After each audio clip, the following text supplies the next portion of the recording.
Hi everyone, I'm Laura Suárez, a PhD student working with Bratislav Misic at the Montreal Neurological Institute at McGill University. The title of today's talk is Computing with Connectome-informed Reservoirs, a Neuro-AI-inspired approach. First, I will talk about the link between structure and function. Second, I will move on to reservoir computing, which is the computational paradigm that has inspired this work. Next, I will show you a study case in which we use reservoir computing to analyze the memory capacity of the human connectome. And finally, we will do a short tutorial using Con2Res, a Python toolbox to implement connectomes as artificial reservoirs to perform cognitive tasks. A fundamental part of my research is understanding the link between structure and function in biological brain networks. This link between structure and function is a ubiquitous concept in biological systems across all spatial scales. From the folding of proteins at the molecular level, different cell morphologies that give rise to a diverse body of organs, up to the biomechanics of animals' skeletons. Specifically, I'm interested in understanding how functional specialization emerges from the interaction between network structure and dynamics in biological neural networks and circuits. We can think of the brain as a network of functionally specialized brain regions that are physically interconnected by anatomical links. We refer to this network of anatomical connections as the structural connectivity network of the brain. The structural links form the scaffold on which information propagates throughout the brain, and therefore they play an important role in shaping how neural dynamics unfold over time. Now, functionally specialized brain regions not only interact physically but also functionally through coherent dynamics. And we capture those functional interactions via what we call functional connectivity networks. The co-activation patterns that emerge from these functional interactions are thought to be the neural processes that underlie cognition and behavior. However, how these three elements, structure, dynamics, and function, interact to support the computations that underlie cognitive function and behavior still remains one of the biggest questions in neuroscience, and the work that I will show you today intends to give baby steps in that direction. Traditionally, the way to address the link between structure and function is through models that map structural connectivity to functional connectivity. In this regard, different families of models, all differing in their assumptions and complexity, have been proposed. Among those models, we have statistical, communication, and biophysical models. I won't go into details, but I want to remark that these models have been successful in explaining how neural dynamics and functional connectivity patterns emerge from the underlying structural network of the brain. These models, however, fail to establish a direct link between these emergent functional interactions and the computations that support cognition and behavior. So, broadly speaking, the framework I will introduce today addresses the link between structure and function, but with a focus on the computational and information processing properties of brain networks. Reservoir computing is the computational paradigm that we propose to explore the link between structure and function. So, what is reservoir computing, or RC? In a very general sense, RC proposes the idea that complex nonlinear dynamical systems can be used to compute with time-varying inputs. The dynamical system is referred to as the reservoir. So long as the reservoir has sufficient built-in complexity, a large variety of input-output mappings can be realized, including the approximation of complex time-varying functions. The basic RC architecture consists of an input layer followed by the reservoir, which is typically a recurrent neural network of nonlinear units, and a readout module, which in theory can be any linear model. In contrast to traditional artificial recurrent neural networks, RC does not train the recurrent connections within the reservoir. The only connections that are trained are the ones that go from the reservoir to the readout unit, which correspond to the coefficients of the linear model. So how does RC work, and why does it work? An input signal is introduced into the reservoir through the input layer. This signal propagates through the reservoir, activating its internal units. We then retrieve these reservoir states and use them to train the linear model in the readout module to approximate a specific target signal. And it works because of the nonlinear projection of the inputs into a higher dimensional space. This transformation converts nonlinearly separable signals into linearly separable ones, such that a simple linear model can be used at the end to approximate a particular target function. From a mathematical point of view, the computational power of the reservoir depends on two properties, the fading memory property and the separation property. To understand these two properties, we will examine the trajectories of the reservoir units under different experimental conditions. To assess the fading memory of the reservoir, we drive the reservoir with the same input signal under different but similar initial conditions. The reservoir is said to have a fading memory if spurious information contained in the initial conditions vanishes with time. In other words, for different and sufficiently close initial states, the trajectories of the reservoir units converge with time under the same input signal. On the other hand, to assess the separation property of the reservoir, we drive the reservoir with two different input signals under the same initial conditions. The reservoir is said to have the separation property if for the same initial condition, the trajectories of the reservoir units under different inputs diverge with time. These two properties are opposite. While the fading memory is supported by stable dynamics, the separation property is enhanced by the presence of chaos. According to the theory, the optimal trade-off between these two occurs at the edge of chaos or criticality, maximizing the overall computational power of the reservoir. To summarize, the fading memory property is the ability of the reservoir to erase spurious information contained in the initial conditions, whereas the separation property is the ability of the reservoir to produce different trajectories when driven by different input signals. Reservoir computing feels new, but it's actually quite old. In 1995, Peter Dominy proposed what is known to be the first reservoir computing system ever implemented. This was a mesoscale dynamical model designed to explain behavioral responses in primates while performing a sensory motor sequencing task. By the time, classic recurrent neural networks already existed, but they were not very effective due to the fact that training recurrent connections was hard using traditional methods such as gradient descent and backpropagation. This was mainly due to convergence problems such as exploding or vanishing gradients, plus it was computationally expensive. This allowed reservoir-based models such as liquid-state machines and equi-state networks to easily take off, since they were computationally more efficient. However, due to the lack of detailed wiring maps of biological neural circuits, these original forms of reservoir computing used random reservoir architectures. Thanks to the increasing availability of imaging data, it is now possible to combine connectomics data and reservoir computing. In this way, we can use biologically plausible neural network architectures to constrain the architecture of artificial reservoirs.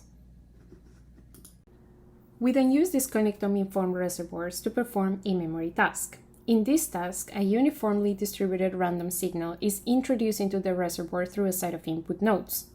This signal propagates through the network, activating the units within the reservoir. We then retrieve the activation states of a set of readout nodes from the network, and we use these reservoir states to train a linear model to approximate a delay version of the input signal. Here, U of t represents the input, and U of t minus tau represents the target, where tau is the delay in time steps. We did this for multiple values of the delay, and for each delay, we estimated performance as the correlation between the target and the predicted signal. Because we wanted a single estimate for the memory capacity of the system, what we did was to sum these correlations across different values of tau. We were also interested in playing with the dynamics of the reservoir. To do so, we used a parameter alpha, which scales the coupling strength of the connectivity matrix. By varying the value of alpha, we can transition the dynamics of the reservoir from stable to chaotic. So for different values of alpha, we performed the exact same procedure, such that at the end we ended up with a performance curve of memory capacity as a function of alpha. Alpha values below 1 correspond to stable dynamics, alpha values above 1 correspond to chaotic dynamics, and alpha values close to 1 correspond to a phase transition between stable and chaotic dynamics. For our experiments, we use as input nodes all subcortical regions, and for the readout nodes, we use intrinsic networks. Intrinsic networks are a functional connectivity-based partition of the cortex into areas that co-activate during rest and task and tend to have a common function. First, we examine the memory capacity of the brain as a whole.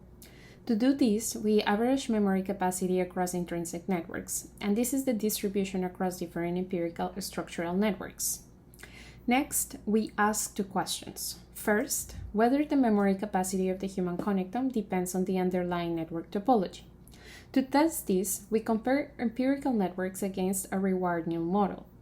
We constructed a family of reward networks by randomly swapping pairs of edges while preserving the degree sequence of the nodes, network size, density, and intrinsic network label assignment. Second, we ask whether the partition of the human connectome into the 7 intrinsic networks is functionally meaningful, meaning whether it provides any computational advantage. To do so, we use a spatially constrained label permutation model. This model randomly permutes intrinsic network assignment while preserving their spatial autocorrelation and the exact same underlying topology. Using these two families of neural models, we perform the same memory task, and this is the distribution of memory capacity across networks as a function of alpha. The important observation here is the memory capacity of empirical networks is significantly higher compared to the reward and label permutation models exclusively at the critical point.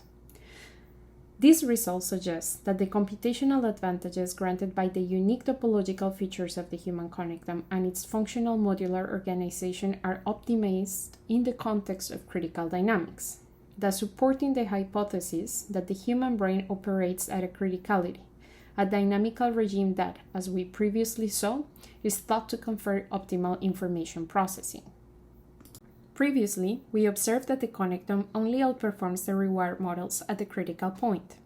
However, this reward neural model does not take into account the geometrical constraints of the brain. The brain is a spatially embedded network, and therefore it is subject to spatial constraints. Likewise, the brain is a biological system, and as such, there are physical demands that it should satisfy under limited material and metabolic resources. For instance, the growth and maintenance of axonal projections entails material and energetic costs, and these costs increase with the length of interregional connections. This translates into a prevalence of short-range connections. So, if we look at the connection length distribution of empirical connectomes, we can see that this distribution is skewed towards the left, suggesting a higher proportion of short-range connections. If we compare this against the connection length distribution of reward networks, we can see that it is skewed towards the right, which means that there is a higher proportion of long-range connections. If we take into account this extra cost of wiring and estimate performance per unit cost, then the empirical networks outperform the reward networks across all dynamical regimes. This supports the idea that RAI networks are highly economical. They maximize computational capacity while minimizing wiring cost.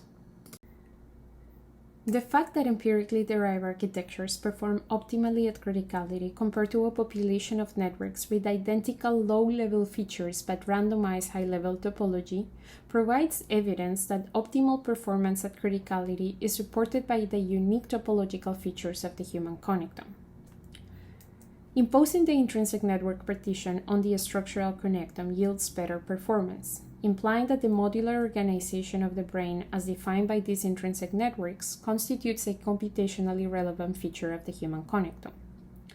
Finally, we show that the human connectome's topology optimizes the trade-off between memory capacity and the metabolic costs derived from wiring.